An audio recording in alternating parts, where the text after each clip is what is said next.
If we next time we talk, Charles, we're able to invite the analyst from K33, would you be open to have a Absolutely talk? not. Absolutely not. I don't reward bad behavior. It's not, Okay. I'm more than happy to have debates with people, but when an Mm. analyst just writes a report, never reaches out to us, they publish the report, and then they provoke a fight, and then you as a journalist say, well, how about you go and talk to him? What does he want? He wants clicks and more people to read his report. But still, people from outside of the Cardano community, they often say that when are things going to happen? When are we seeing real value? And from my country in Norway, we have a research company, K33 Research. They came out with a research paper in January, February, I think, where they were rather tough on you guys. They said that there's no real meaningful activity on the blockchain. They said that most of the activity is more or less internal between the different people that are a part of the community, that most of the projects has been a failed project. And they even said that that the papers or the academic thing that you refer to is scientific mumbo jumbo. So I just wrapped them all up for you, Charles, so you can respond. I mean, did I kill their dog or something? First off, I don't know what lack of meaningful activity is. So in that same report, they listed Solana, I think, number 4, and said it's a fast-growing, great ecosystem. 75% of all the transactions of Solana are just related to the consensus overhead. They carry no economic payload. So 3 out of every 4 transactions, when they succeed in that system, have no meaningful economic activity. But apparently, that's a great ecosystem. That is not the case with Cardano, where, according to Messari, billions of dollars are moving every single month. And you can see it on extendedutxo.org and real time. You can see the network and you can see all the transactions are happening. NFT issuances, money moving, DeFi transactions, DEXs, these types of things. Okay, I guess that's not meaningful. I don't know what the definition of meaningful is to them. They seem to be all over the place. The same report said Chainlink shouldn't be considered a real cryptocurrency because it's tokenomics and it's not sustainable. They were quite harsh in many different respects. They like Dogecoin, I guess, in that report. Meaningful activity, I don't know what that means. As for scientific mumbo jumbo, I mean, what is a science paper then? And also, a fundamental question to any project is, where do you get your innovation from? So if you have to invent new technology to solve real problems, how do we know that you've successfully invented new technology? This is not kindergarten computer science. You're talking about cryptography, the same types of techniques nation states use to hack each other and to secure information. This is very advanced science that's very tricky. And if you get it wrong, people lose billions of dollars. If you get it wrong, you lose your privacy. And maybe somebody who's gay in Iran gets doxxed and they get murdered. This is high stakes. So we have methodologies to ensure that you do that science in the right way. Cardano has 168 scientists. I guess Stanford's not credible. I guess CMU is not credible. I guess University of Wyoming is not credible. I guess University of Edinburgh is not credible. I guess Tokyo Institute of Technology is not credible. I mean, there's 210 plus papers, 10,000 plus citations from major institutions, all PhDs, all working hard, all professors or postdocs or graduate students. And they're going through the normal peer review process, the same peer review process that the AI industry uses or any other industry uses. But it's mumbo jumbo. Can they point to a particular paper that's not mumbo jumbo? And also, the industry uses our papers. That's the craziest part about this report. So the same group of people are like, well, EigenLayer is great. Where did it come from? Shireen, the guy who created EigenLayer, co-authored Minotaur with us. He took the technology we created together and created EigenLayer and deployed it on Ethereum. So when we use it, it's scientific mumbo jumbo. But when Ethereum uses it, oh, look at all these amazing layer 2s that are there, or these amazing fast growing projects, and here's all this money that they throw at it.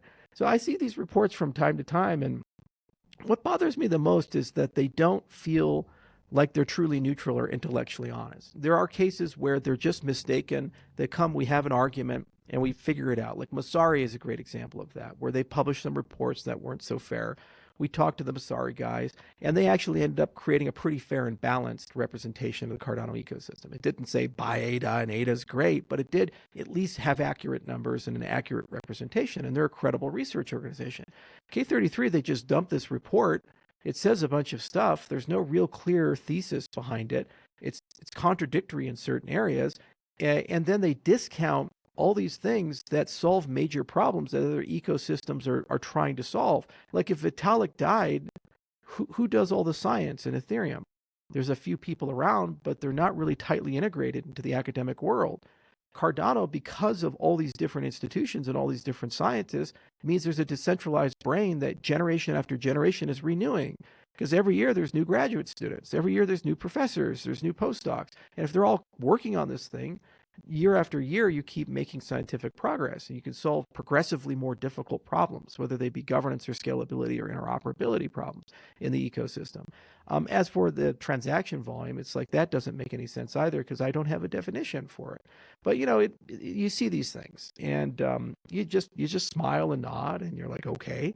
It doesn't affect the roadmap. It doesn't affect the progress. There's certainly challenges that we have. We need better oracles in the ecosystem. We kind of need to reconcile a few things with stable coins. There's a lot more work to be done on the liquidity side and project financing side. And part of this is because we didn't have centralized coordinating entities that were directly accountable for it. It's more decentralized like Bitcoin is.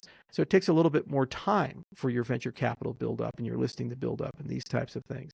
These other guys, they have built-in advantages where they print $5 billion in tokens. They give it to themselves and they say, all right, go spend that $5 billion in AstroTurf and buy everybody to come on over. Okay, and that works for a little bit, and then they run out of money, and then there's no reason for people to stay, so they go to the next thing. So we see all the people leaving Polygon now, and they're going to Base, and they'll leave Base, and they'll go to the next thing, and the next thing, and so forth. It's very different in Cardano, where you actually have to work and decentralize, and you have to coordinate people. It's very much like the early days of Bitcoin, actually. And notice Bitcoin is still number one, and it still has an enduring legacy behind it because of that, the way it grew itself. If we next time we talk, Charles, we're able to invite the analyst from K33, would you be open to have a Absolutely talk? not. Absolutely not. I don't reward bad behavior. It's Okay. not, I'm more than happy to have debates with people, but when an analyst just writes a report, never reaches out to us, they publish the report, and then they provoke a fight, and then you as a journalist say, well, how about you go and talk to him? What does he want? He wants clicks and more people to read his report. If he actually wanted to have an argument or a debate, if he actually wanted to get real facts, how come they didn't reach out to us before publishing the report and saying, can you fact check this? We had every interest to have that discussion. No, they publish it, create a controversy, provoke me to go and talk to them and try to get guys like you to rope me in to have that discussion with them. And at the end of the day, they'll say, I'm wrong. I'll say they're wrong. And you know what? They get a lot of clicks and a lot of downloads, which is what they wanted. They don't want truth. They don't want facts. You can't intellectually say Dogecoin's great, but there's no meaningful transaction activity on Cardano, and it's all self-serving. You can't meaningfully say that Solana having 75% of its transactions be related to consensus, yet somehow this is the economic leviathan and these things are great, or that academic peer-reviewed articles written by credible scientists is just mumbo jumbo, and not define what the hell that means. You can't say these things. These are irresponsible statements. And it's not a debate with these guys. What they want is to provoke a fight, have us talk about it, so then people go to their website and download the report. More downloads, the more money they can make. And then here's what the business does, because all these guys do this. We're credible and neutral, but if you pay us, maybe we write a nice thing about you, because they have all these downloads. We're this credible report, right? So then suddenly the next report comes out, oh, the ecosystem's improved, everything looks great. Well, because they gave us $500,000 to go and write a nice report. I'm cynical as hell. There's no neutrality there, and there's no objectivity there, because people who care about the truth engage in peer review.